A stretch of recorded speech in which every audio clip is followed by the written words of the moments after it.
Well, large magnetic objects behave quite predictably with different temperatures.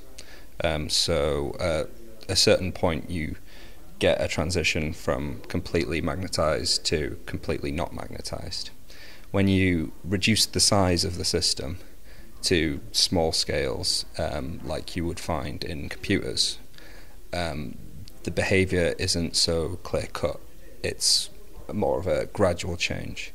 And in order for companies and various other people to make developments in areas such as hard disk technology, they need to know more specifically how these magnetic materials behave across a wider temperature range.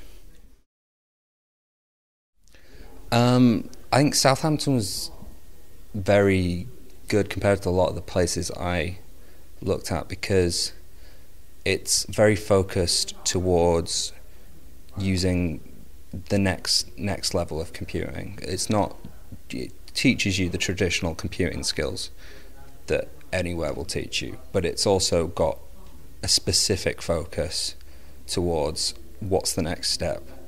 How are we going to do this better in the future, so that it's not producing a load of PhDs who come out and they're using outdated technology, so have to relearn something before they can go into a career or into academia.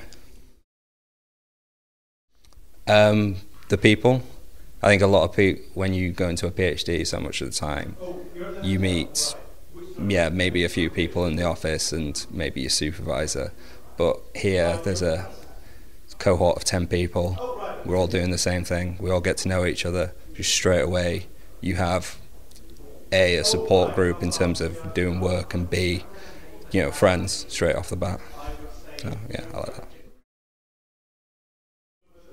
Look at the supervisors. I think whenever you're going into a PhD, you don't know enough about the project area, and you're never going to know enough about the project area to know if that's definitely 100% what you're going to want to do.